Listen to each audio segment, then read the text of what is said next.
Welcome to the Deep Dive. Today we're tackling a real Everest of literature, David Foster Wallace's Infinite Jest. Woo! Yeah, a big one. Definitely. Now, if you've been intrigued by this novel, but maybe felt, a little overwhelmed by its reputation and sheer size, you're in the right place. Hmm. Consider this your sort of streamlined guide to understanding some of the key insights packed within this, monumental work. Exactly. And you shared some really interesting material with us, narrative summaries, character sketches, and our goal today is, I guess, to extract the most crucial nuggets from this sprawling, complex world. Right. We want to give you a real feel for what makes this novel so significant, but without requiring you to, navigate all 1,000+ pages and those famously extensive endnotes. Yeah, those endnotes are a whole thing in themselves. So published way back in 1996, Infinite Jest has achieved this almost mythical status, hasn't it? A cornerstone of postmodern literature. Absolutely. Often characterized by, nonlinear narratives, meta-commentary, real questioning of traditional storytelling. And it's a massive undertaking. It grapples with some profoundly relevant themes. Addiction, definitely in all its forms. Oh, yeah. The dangerously seductive pull of entertainment, families kind of fractured at their core, and that very human, often messy search for meaning. And all unfolding in this bizarre yet somehow eerily familiar near-future North America. That setting is so striking, isn't it, with the corporate-sponsored years? Right, like the year of the Depend adult undergarment. It's absurd but pointed. Totally. And this unified continent, ONAN. Organization of North American Nations. Yeah, this satirical near future immediately flags Wallace's critique of, say, unchecked capitalism, where even time itself becomes a commodity. It really sets the stage, doesn't it? Exploring these anxieties through this, slightly distorted lens. Okay, so let's try and unpack this. The novel is notorious for its nonlinear way of telling the story. Definitely not a straight line. A huge cast of characters whose lives intertwine in these unexpected ways, and this, astonishing blend of laugh-out-loud moments right alongside genuine tragedy and some really deep philosophical questions. That's a lot. It is a lot, but that's kind of what makes it so captivating, I think, and enduring. So as we navigate this complexity, it's probably helpful to think about the three main spheres, maybe, where the narrative action primarily unfolds. Okay. You've got the Enfield Tennis Academy, ETA, Right. the Innit House Drug and Alcohol Recovery House, Okay. and this overarching pursuit of the film Infinite Jest itself. The MacGuffin, basically. Ah, the MacGuffin, a classic plot device, drives the story but isn't the main point itself. Precisely. And the narrative cleverly shifts between these interconnected worlds. It Yeah. just jumps around. Let's dive into the Enfield Tennis Academy first then, ETA. So picture this elite, super high-pressure training facility outside Boston. The brainchild of James and Cadenza. Right, who was this former tennis prodigy turned experimental filmmaker. Yeah. And we learned pretty early on that he died by suicide. Yeah, his absence looms large. And his three sons, Hal, Mario, and Oren, they really form the emotional heart of this whole setting, don't they? They really do. And the narrative often centers on Hal, the youngest brother. He's just 17. Yeah, Hal. And he's this unbelievably gifted individual, amazing tennis player, incredible intellect, like a linguistic genius. But underneath that, Right beneath this veneer of prodigy, he's battling a marijuana addiction, immense academic pressure, and this really profound sense of emotional isolation. it's that paradox, isn't it? His brilliance coupled with this deep detachment. Exactly. It's just that intense focus, that pursuit of excellence. It can come at a cost, the cost of human connection. That's a recurring worry in Wallace's stuff. You sent over this really revealing glimpse into Hal's internal thoughts. It captures Wallace's style so well, and Hal's inner state. Which bit was that? I read. I do not retain quite enough to be really called well-read, but this is not for lack of trying. My best interface with the world is through the padded racket strings. But I am also a reader, and I am sensitive to the world's textures. Yeah. It's so dense, isn't it? And introspective. You really get inside his head. You do. And what's fascinating is how Wallace shows his exceptional intellect right alongside this major disconnect from, genuine emotional engagement.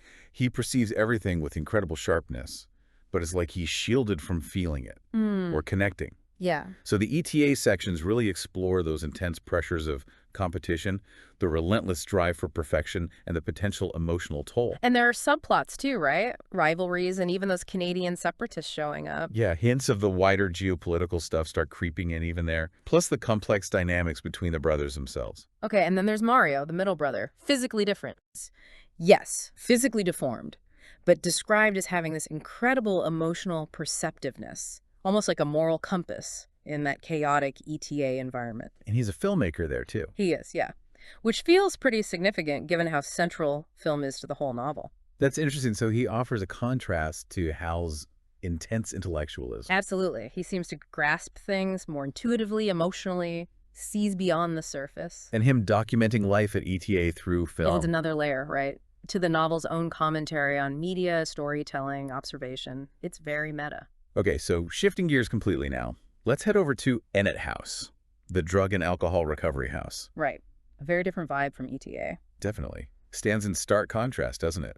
To that privileged, intensely focused world. This feels much grittier, more real. It is. It's where individuals are confronting their addictions head on. And Wallace really grounds some of the novel's bigger philosophical ideas in these very human, very visceral stories of struggle. And who are the key figures there? Well, the main one is probably Don Gately, former burglar, Demerol addict, Okay. now working as a staff member. He's deeply committed to his own sobriety and trying to mentor others. His journey is this central arc of redemption. Right. And he's surrounded by others grappling with their own stuff. Yeah, a really diverse group. And we also meet Joelle Van Dyne there, aka Madame Psychosis. Ah, Joelle. Yeah. Yes. A captivating figure. Former radio host, actress in James and Candenza's films. The father's films. Okay. She's at Ennet House after a suicide attempt, and she's known for concealing her face due to some kind of trauma. Very intriguing, enigmatic presence. So Ennet House feels like maybe the emotional core, anchoring the philosophy in human stories. I think that's fair to say. It anchors these larger questions and heartbreaking narratives of addiction, but also community, the struggle for recovery. There's a palpable sense of shared hardship. You shared that passage with Gately reflecting on truth in AA meetings. Oh, yeah, about how it has to be the truth to really land there. Yeah, maximally unironic. Gately's found it's gotta be the truth is the thing, even when it makes him look like a pompous fag or a fake. That passage really gets at Wallace's skill, doesn't it? Yeah. Blending this raw vulnerability and struggle with, like, dark humor and real pathos. It really does. And there are other characters there too, right? Like Randy Lenz. Yeah. Randy Lenz, the unstable cocaine addict, Yeah. and Jeffrey Day, the skeptical academic. It shows the diverse challenges of recovery. It's not one size fits all. Okay, so we have ETA and at House, and then looming over everything is this mysterious film, Infinite Jest. The film itself, Right? the MacGuffin, as we said, What is it exactly? it's described as a piece of entertainment, so unbelievably compelling, so lethally entertaining. Gratefully. Yeah, it essentially incapacitates anyone who watches it, renders them catatonic until they die, just watching. Wow. That's intense. It is. And the terrifying allure isn't just about, extreme entertainment. It's a metaphor, right? Right. For any all-consuming distraction that stops us engaging with real life, Uh-huh. with its difficulties. A disturbingly effective form of entertainment, you could say. Understatement. And the desperate search for the master coffee becomes this major driving force. Looking for it. You've got these Quebecois separatists, the wheelchair assassin. The wheelchair assassins. Yep. They want to weaponize it against ONAN. And then you have various U.S. agencies frantically trying to find it and suppress it, keep it contained. The passage describing its effect was chilling. Right. The cartridge's new owner or rental's eyes will remain open. None of the usual fidgeting. The viewer's face will slacken and then go blank. An expression describable only as rapt. That clinical, eerie tone Wallace uses. It's so effective.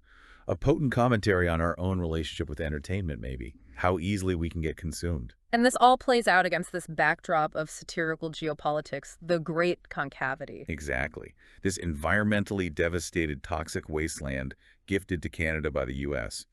It adds this layer of dark humor and sharp social commentary, woven right into the personal stories. And it's crucial to remember Joelle acted in the film, and Hal's father created it. So these threads, ETA, Ennet House, the film, they're all connected, even if not obviously at first. They are, but what's interesting is they don't necessarily converge neatly. There's no tidy resolution where everything clicks perfectly into place. Like life, maybe. Exactly. Wallace mirrors that inherent ambiguity, the unresolved nature of things. It's not a conventional thriller plot. And the themes that emerge from all this, they still feel incredibly relevant, don't they? Addiction, for one. Pervasive. Yes. And not just substance, addiction to entertainment, to Yeah. perfectionism, Yeah. maybe reflecting a kind of fundamental human tendency pushed to an extreme. Yeah, definitely. And that ties into the entertainment theme, entertainment as escapism. Absolutely. With Infinite Jest, the film being the ultimate deadly escape, it really makes you think about our own media-saturated world, our constant search for distraction. And then there's family. Oh man, families. So much dysfunction. So much. The incandenzas are Exhibit A, obviously, with their fractured relationships. But that underlying sense of isolation, disconnection, it echoes through lots of the characters. Maybe reflecting a broader societal thing, isolation even when we're supposedly hyper-connected. Could be. And amidst all this chaos and disconnection, there's still this persistent search for meaning, isn't there? Where do they find it? Or look for it? Well, maybe in the spiritual grounding of AA community, Okay. or the intense discipline of tennis, Right. or the potential transcendence through art, through creation. They're all grappling with these big questions of purpose in this kind of postmodern landscape. And we have to mention the endnotes again briefly. They're not just footnotes. No way. Are. They're crucial. They often contain whole other narratives, character details, unreliable bits. They deepen the complexity and demand more from the reader. You have to engage actively. Okay, so maybe let's just quickly run through the key players again to solidify who's who and what their deal is. Good idea. So, the Incandenza family central. Connections to ETA. Connections to the film. How? We talked about them. Gifted, pressured, addicted, isolated, breakdown in communication. And that lingering question about maybe seeing the film as a kid. Right. That unsettling possibility. Then James O. Incandenza, the father. Dead, but looms large. Creator of ETA, creator of the film. His suicide leaves this legacy of questions and this dangerous object. Avril, the mother, complex, brilliant grammarian, perfectionist, runs ETA day to day. But emotionally distant, maybe manipulative. And those hints of ties to the separatists, never confirmed, but adds intrigue. Right. Warren, the eldest son, estranged pro-football player, womanizer. Suddenly targeted by the separatists who think he knows about the film. He's got his own issues with commitment, complex feelings about his family. And Mario, the middle son, the emotional anchor at ETA, despite his physical issues, documenting everything with his camera. Offering that insightful, maybe innocent perspective. Okay, back to Ennet House. Don Gately, his recovery journey is central there. His commitment to sobriety, mentoring others, and then that pivotal moment he gets shot protecting the residents, forces him to confront everything. And Joel Van Dyne, also recovering at Ennet House. The mystery around her, her past in the film, connections to the Incandenzas. Right. And her developing relationship with Gately offers this glimmer of hope, maybe. Yeah. Human connection amidst the darkness. And we briefly mentioned Randy Lentz. The unstable one, yeah. Yeah. Creates unease. And Jeffrey Day, the skeptic. Provides that contrasting intellectual perspective on recovery. Then the geopolitical side. The wheelchair assassins. The Quebecois separatists. Yeah. Darkly absurd history. Their goal, get the film, weaponize it, puts them in conflict with Oren, leaves them to infiltrate ETA. And opposing them is Rodney Time. The bureaucrat. Head of the Office of Unspecified Services. Trying to find and suppress the film highlights the challenge of controlling information. Yeah. Seems almost impossible. And within ETA itself, other key students. Michael Pemulus. The rebel. Drug dealer, prankster, his expulsion shows how strict ETA is. And John No Relation Wayne. The top tennis player. But those potential separatist ties, blurring the lines between personal and political again. And Lyle. Can't forget Lyle. The guru in the weight room. Yeah. Dispensing cryptic, sweaty advice. So putting it all together, the web of connections is intricate. Incredibly vast, yeah. All these individual stories swirling around the film, around addiction, family trauma, the threat of violence, personal struggles constantly bumping up against these huge societal political forces. It really paints a picture of a world where that happens constantly. Ultimately, Infinite Jest is just this incredibly ambitious, profoundly complex exploration of what it means to be human, especially in a world saturated with distractions. Yeah, defined by distractions almost. It throws these seemingly disparate lives together, all orbiting, sometimes unknowingly, this central, potentially deadly mystery of the film. And despite its length, its complexity, it really does offer these moments of, I don't know, profound insight into addiction, connection, the search for meaning. Absolutely. And it embraces ambiguity, doesn't it? Leaves questions unanswered, like life. It's definitely demanding, a challenging read. No doubt. But also incredibly rewarding, I think, for those who immerse themselves in it. So maybe a final thought for listeners to take away. As you go about your day, perhaps consider this. In our own lives, how do entertainment and all the distractions available to us, how do they play a role in our own search for meaning?